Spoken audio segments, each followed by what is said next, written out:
teman-teman penikmat cerita-cerita horor di channel spesial horor. Jumpa lagi bersama Mimin. Kali ini Mimin akan melanjutkan cerita sebelumnya dari akun Twitter Simple Man yang berjudul Teror Pocong Mbak Sum. Buat kalian yang sudah penasaran, langsung saja selamat menyimak dari awal hingga akhir cerita. Semoga kalian suka dan terhibur. Salam horor. Mulai dari sini, semuanya dimulai. Aku bakal menceritakan ini dari sudut Adi yang bercerita waktu dia mendengar dari semua tetangganya. Karena terornya sendiri cuma ada di kampungnya Adi.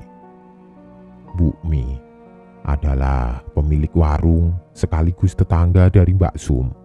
Rumahnya sendiri hanya berjarak oleh gang kecil, sedangkan warungnya tepat di seberang jalan di samping lapangan voli. Setelah acara tahlilan yang dilaksanakan setelah sholat Isya, Bu Mi membuka warungnya. Beliau biasanya menyajikan kopi untuk tetangga atau orang yang sekedar ingin cari angin. Tapi malam itu suasananya lain.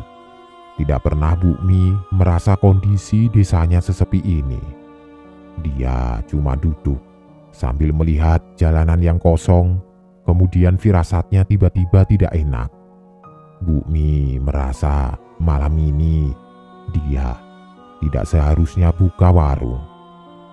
Dan benar saja, setelah beberapa saat merasakan hati dan pikiran tidak tenang, sekarang dia mencium aroma kembang kamboja. Kembang kamboja sendiri baunya tipis, nyaris tidak berbau. Tapi kali ini baunya tercium menyengat. Dilihatnya ke sana kemari mencari dari mana asal bau ini muncul. Jalanan masih sepi. Sementara angin dingin malam berhembus. Masih jam setengah 9 tapi suasananya nyaris seperti jam 12 malam. Sampai akhirnya Bu Mi mendengar suara seseorang memanggil, suaranya merintih. Bo. Bu Mi tahu pemilik suara ini. Beliau juga tahu di mana suara ini terdengar. Tapi hati dan pikirannya mencoba menolak. Sementara suara memanggil itu terus terdengar. Mbok, ini aku Mbok. Setelah perang batin, Bu Mi akhirnya berbalik. Dilihatnya sosok yang memanggilnya berdiri di depan pintu warung.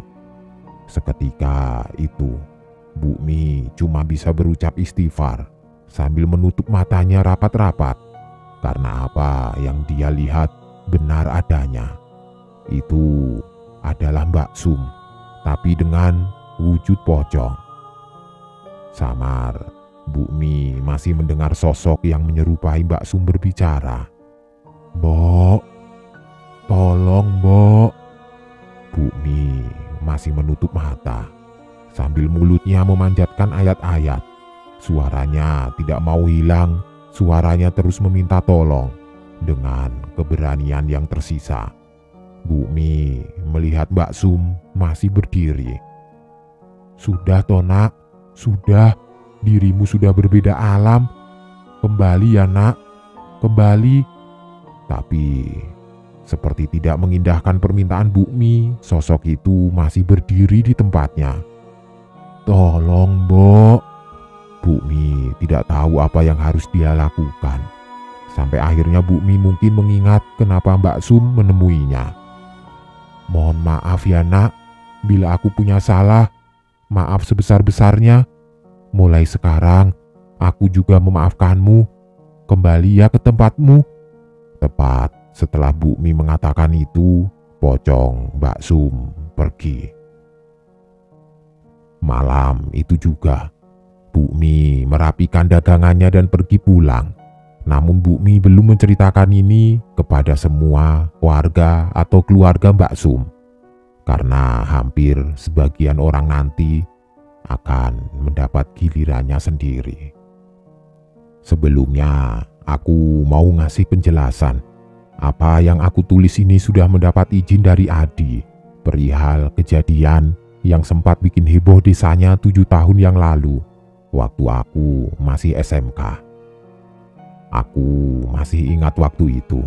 Adi menceritakan semua karena memang keadaan desanya perihal meninggalnya Mbak Sum benar-benar bikin semua orang tidak nyaman, terutama mereka yang ikut menguburkan jenazah beliau.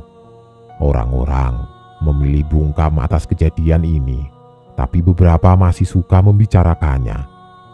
Mbak Ida adalah tetangga jauh Mbak Sum. Rumahnya beberapa blok dari rumah Mbak Sum. Namun, Mbak Ida memiliki hubungan dekat dengan Mbak Sum karena suaminya masih bersaudara dengan suami Mbak Sum. Dahulu waktu Mbak Sum masih sakit, Mbak Ida yang merawatnya.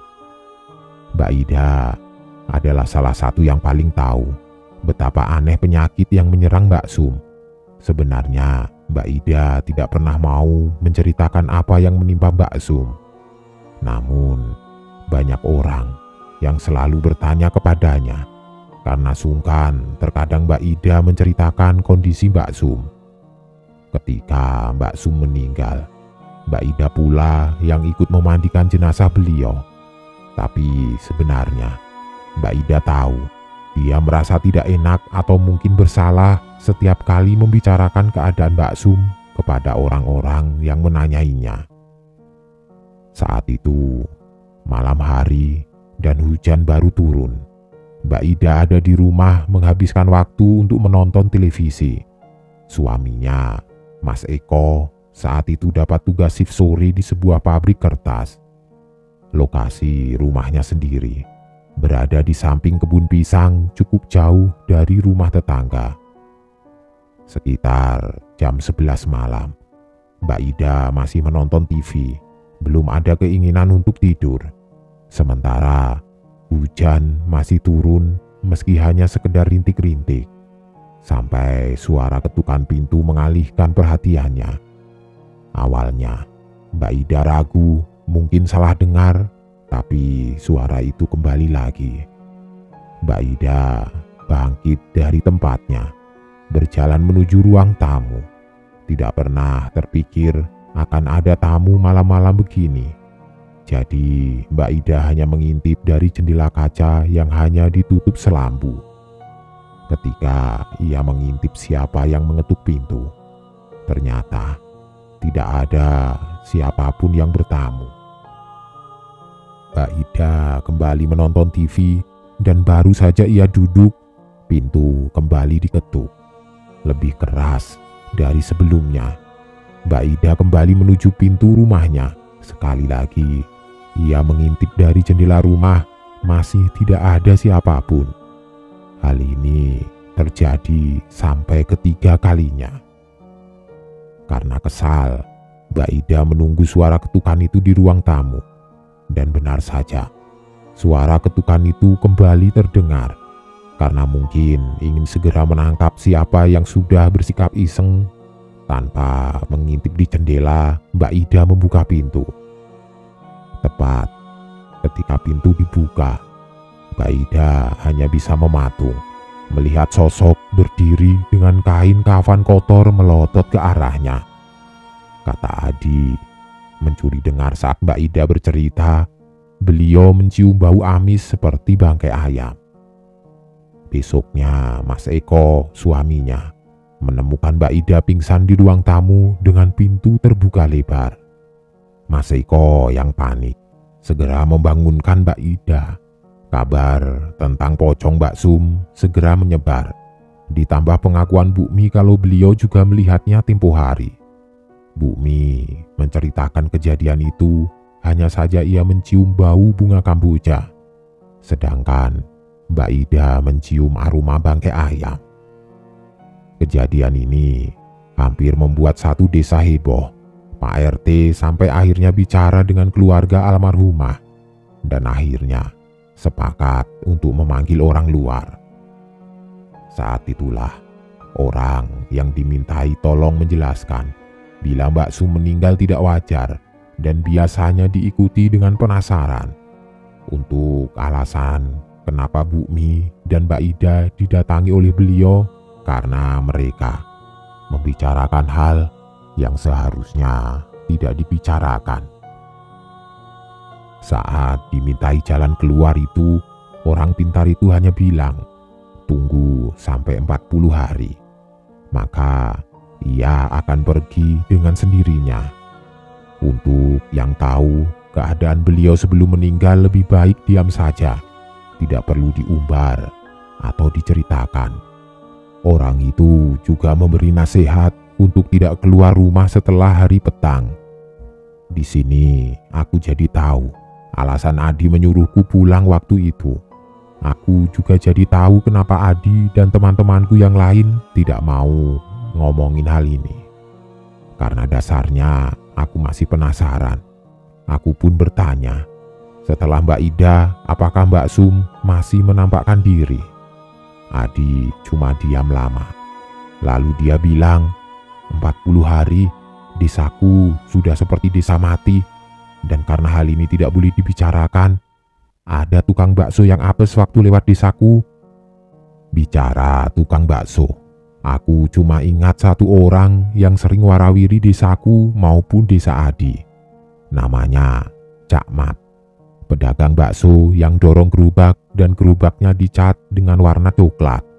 Makanya orang-orang lebih mengenal dengan nama bakso coklat. Adi mengiyakan jawabanku. Bakso coklat biasa berkeliling di desaku sekitar jam 5 sampai jam setengah 6. Kemudian dia akan melewati desa Adi jam 6 lebih. Karena begitu mencekamnya keadaan saat itu, surah yang digunakan sholat hanya dihadiri beberapa orang, itu pun yang rumahnya bersebelahan dengan surah. Bakso coklat lewat seperti biasanya dan tidak tahu apapun tentang apa yang terjadi di desa itu. Jam 6 sampai jam 7 jalanan sepi. Jadi beliau melewati desa Adi ke desa yang lebih jauh. Nah, entah apa yang dipikirkan oleh Cak Mat, karena biasanya dia tidak kembali ke desanya Adi tapi melewati pabrik gula ke desa-desa tetangganya. Tapi malam itu sekitar jam 11 Cak Mat kembali ke desanya Adi. Mungkin beliau penasaran karena tidak biasanya desa itu sepi. Sekaligus mungkin ia ingin menjajakan sisa dagangannya. Barangkali saja nanti ada yang mau beli. Pucuk dicinta ulam pun tiba. Seseorang memanggil bakso coklat keluar dari rumah yang Cak Mat tahu sebagai rumah penjual pecel. Mbak Sum keluar mengenakan daster yang biasa. Waktu itu Cak Mat tidak menaruh curiga sedikit pun. Beliau menerima mangkok yang dibawa Mbak Sum. Basa-basi seperti penjual pada umumnya, namun tidak diindahkan oleh Mbak Sum. Mbak Sum hanya diam saja, memperhatikan Cak Mat menjajakan dagangannya di atas mangkok. Yang diingat Cak Mat ketika cerita keesokan harinya adalah ia bertanya, "Mbak, tampaknya kamu sudah sehat ya?" Mbak Sum masih diam saja. Cak Mat masih belum curiga. Setelah selesai menjajakan pesanannya, Cak Mat berniat memberikan baksonya kepada Mbak Sum. Tapi seperti disambar geledek. Yang di depannya sudah bukan Mbak Sum lagi, tapi pocong yang wajahnya hitam pekat melotot ke arahnya. Cak Mat yang orangnya sudah tatak atau biasa melihat hal ganjil awalnya takut, sampai gemetar. Mangkok yang dia pegang jatuh mengenai kakinya. Rupanya mangkoknya juga berubah menjadi mangkok isi kembang yang biasa ada di pemakaman. Tapi setelah istighfar, beberapa saat kemudian Cak Mat berani menatap pocong di depannya. Yang diingat Cak Mat waktu itu, pocong hitam yang menyerupai Mbak Sum waktu sakit itu meminta tolong pada beliau. Jadi Cak Mat tahu kalau Mbak Sum sakit keras dan sempat menjenguk, tapi beliau tidak tahu kalau Mbak Sum meninggal setelah beberapa hari karena Cak Mat pulang ke kampungnya. Malam ini adalah malam pertama dia berjualan lagi. "Mat, tolong Mat," pinta Mbak Sum, suaranya menderita. Cak Mat yang takut bercampur prihatin hanya menatap pocong Mbak Sum dengan keberanian yang dipaksakan. Cak Mat pun bertanya, "Ada apa toh Sum? Minta tolong apa?" "Tolong Mat, bukakan tali pocongku." Cak Mat saat itu hanya diam, bimbang antara mau membantu atau tidak, karena Cak Mat pernah mendengar ada yang membukakan tali pocong dan berakhir meninggal. Jadi pernah ada kejadian di daerah lain. Ada pemuda yang nekat membantu membukakan tali pocong, tapi rupanya wajah pemuda itu disembur sampai melepuh, dan konon pocongnya itu sendiri adalah pocong kiriman. Tidak mau berakhir seperti itu, Cak Mat hanya meminta maaf tidak sanggup. Pocong Mbak Sum tidak mau pergi, bahkan mengikuti Cak Mat yang kemudian mendorong pulang dagangannya. Pocong Mbak Sum bahkan menungguinya di rumah kontrakannya. Istri Cak Mat sampai bingung melihat suaminya tidak mau tidur dan melihat ke arah teras terus. Keesokan paginya, Cak Mat menemui keluarga Mbak Sum dan meminta maaf sebesar-besarnya karena dulu ketika menjenguk, Cak Mat beberapa kali mengatakan hal yang kurang baik di hatinya, seperti wajah Mbak Sum yang buruk sekali ketika kena penyakit ini. Hal itu sebenarnya tidak disengaja. Setelah kejadian itu, Cak Mat tidak berjualan di desa Adi sementara waktu, dan beliau tidak melihat Mbak Sum lagi di depan rumahnya. Tapi cerita yang terakhir ini Adi dengar dari Mas Apri, tetangganya, sekaligus pengantin baru. Mas Supri ini dulunya sempat merantau keluar Jawa. Beliau kembali ke Pulau Jawa setelah menikah dan menempati rumah orang tuanya. Waktu cerita tentang pocong Mbak Sum sedang heboh-hebohnya, Mas Supri yang selalu bilang untuk tidak percaya dengan hal begituan. Dia mengaku sudah sering melihat yang lebih menakutkan dari sekedar pocong di luar Jawa. Tapi malam Jumat itu tidak akan pernah Mas Supri lupakan. Ketika beliau cerita ke Adi dan teman-temannya, Mas Supri seperti masih tidak percaya apa yang dia lihat. Waktu itu kamar mandi dan toilet jadi satu, tapi terpisah dengan rumah utama. Jadi kalau mau ke toilet harus keluar rumah dan jalan beberapa langkah untuk sampai. Tapi malam itu suasananya lain, lebih dingin, dan Mas Supri ingin buang air besar. Dia keluar rumah lewat pintu belakang, berjalan sebentar, lalu sampailah di toilet. Sudah lepas celana, Mas Supri menyalakan rokok di dalam toilet. Sampai akhirnya dia merasa perasaannya mendadak tidak enak, semacam tidak tenang, diikuti suara ayam. Mas Supri masih tidak berpikiran macam-macam. Tapi lama-kelamaan semakin berisik ayamnya. Belum selesai suara ayam, bau anyir langsung tercium. Sempat dia berpikir asal baunya dari limbah buatannya. Tapi baunya lain. Setelah selesai, dia bergegas keluar dan betapa kagetnya dia saat di luar toilet Mbak Sum berdiri menyambutnya. Mas Supri tidak ngomong apa-apa, tapi langsung lewat dan masuk ke rumah. Dipikir sudah aman, tapi bau anyir masih tercium di hidungnya. Pas sudah masuk kamar, Mas Supri naik ke ranjang. Istrinya sudah tertidur lelap, tapi bau itu belum juga hilang.